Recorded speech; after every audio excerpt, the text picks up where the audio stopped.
as part of the scene setting, I'd like Richard Flemmings from the AGI to come up and tell us about the AGI report as part of the context of the discussions we'll have later on. Richard. Just take that. Do you want to do it on that? And first of all, I'd just like to say really thank you so much for inviting us to do the keynote here or set the scene with what we've delivered. So I'm just going to spend 10 minutes talking about the AGI Foresight report. How many of you have actually heard of this or seen it so far? So quite good, about half the room, that's great. So you may have seen me pitch this before. It's a 10-minute summary of what we've actually done with this Foresight report. Before I jump into that, I just want to very quickly talk about who the AGI are. So we're a membership organisation with a mission to develop a thriving geospatial community. That's based around 3 pillars, and that's a lot of what our report focuses on and a lot of what our advocacy focuses on.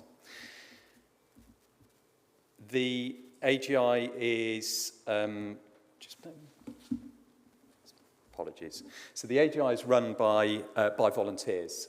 So there's a group of 20 of us who are on council. We're all volunteer directors.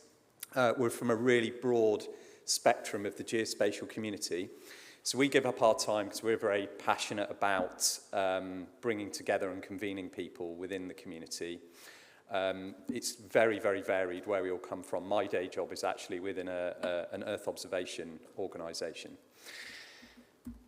So we have a broad range of members. We're supported by partner and associate members, we call them, various levels of sponsorship and involvement. If you're not involved in AGI, then come and speak to us. We're very keen to have you involved. So moving on to the Foresight report. The idea of this was to provide an independent view of what's coming within the geospatial community. And independent was a really important word when we decided to do this. So the AGI has published 2 Foresight reports in the past that were published in 2010 and 2015. So this one was published at the end of last year, with the idea being that this is giving a view of what's the status of the community now, where are we, and what's coming in the next 5 years and beyond. The key thing here is the word independent. We feel as AGI, we're in a good position because of our membership, because of who we are, because we're volunteer-led, to deliver this in an independent way. The feeling we have is that by summarising what the challenges and opportunities are in this independent way, so bringing all of this information together, summarising it, it brings something cohesive together that we can then all collaborate to deliver on. So we can collaborate to address the challenges within the community and also find those opportunities that exist for us all. So the actual collation of the report was a year-long piece of work last year. It involved a survey, detailed survey that many of you may have responded to. So this went out to the community. We had almost 100 responses. That then led to 30 expert interviews. So again, there's people in the room who are part of that process. And that was leaders from within the community who gave detailed interviews about their views of what's the status of the geospatial community now and where's it going. We then had a series of focus groups. So, for example, we ran some focus groups at Ordnance Survey's Innovation Festival about a year ago. And coming back to the independent point here, what we decided to do was actually appoint independent editors. We appointed 2 editors who were entirely independent of us as AGI and independent of other organisations to pull all of that huge amount of content together into something that's actually readable and consumable. So what we end up with is what we call forces. So these are really themes that we have categorised all of this information into. And I'll give a very sort of quick highlight of each of these themes before I finish. But the key themes here were data, AI, interoperability and infrastructure, skills, collaboration, and what we called Earth Systems Evolution, which is all about data collection. So there's 6 themes, and I think what we're here today to talk about and think about cuts across all of these. So we see visualization appear throughout the report as you're reading through it. People are referring to visualization, referring to the challenges and opportunities that are linked to visualization throughout the report. So very quick highlight from each section of the report before I finish. These are sort of key phrases, if you like, key quotes from within the report. So with data, the key thing here is this idea of critical infrastructure. So we're positioned as critical infrastructure, but part of the challenge is actually unlocking some of that critical infrastructure to mean that it can go more broadly. Artificial intelligence, that'll probably come up a lot today. It comes up a lot all the time at the moment. And what we talk about in the report is not necessarily the technology itself, because that's changing incredibly quickly. A lot's changed in the 6 months since we published the report. What we're focusing on as AGI and what we want to sort of maintain thinking about within this community is actually around ethics, really, ethical use, deployment, and how that connects to how we deploy this new technology, but also thinking about skills and how we need to upskill the next generation to be able to use this technology properly.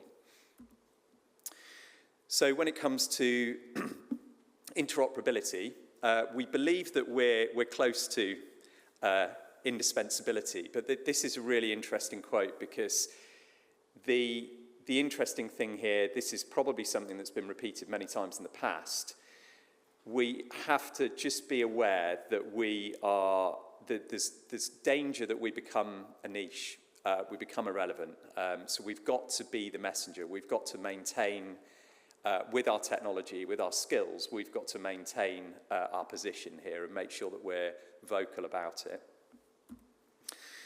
Skills, so going back to the point I made about AI, this links back to that, but the key balance here is not about protecting specialised knowledge, but in strategically sharing it. So working out what we can bring to the wider community beyond just the geospatial sector.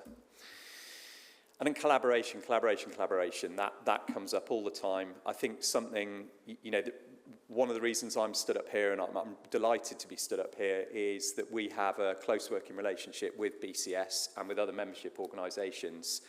And that's really important. That's really important for us as AGI, but it's really important for the whole community that collaboration keeps continuing. The point that's made in the report is the shrinking budgets everywhere. There's always less money to do things. So you've got to find different ways of doing things, and that can happen by collaborating.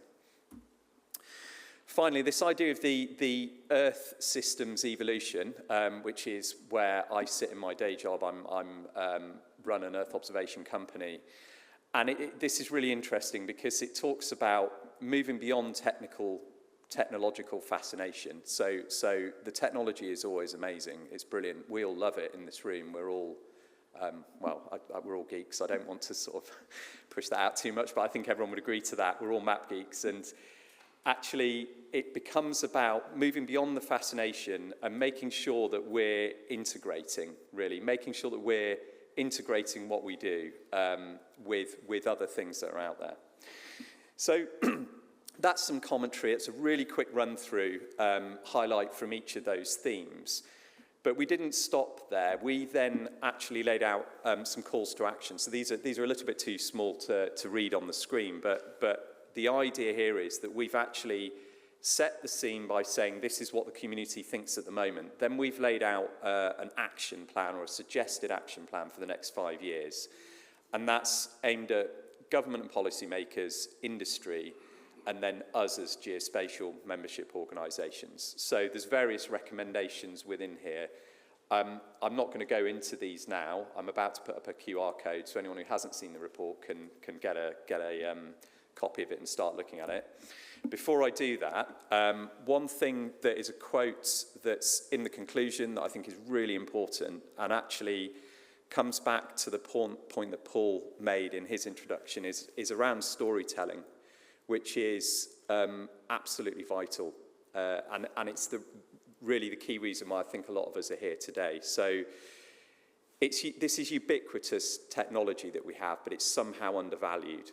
And lifting the lid on that value has never been a more crucial skill. If we're only half-decent advocates, then our stories won't land. And today is all about storytelling. It's all about how we visualise what we do better. So I felt this is a really good quote from the report to finish on. So that's a QR code. Please download the report. It's our view. It's presented by AGI. We're pushing this out there to be challenged. We want people to come to us and say, no, you got that bit wrong. We want everyone to come and tell us, give us their views, and use this report as we go forward for the next 5 years and beyond.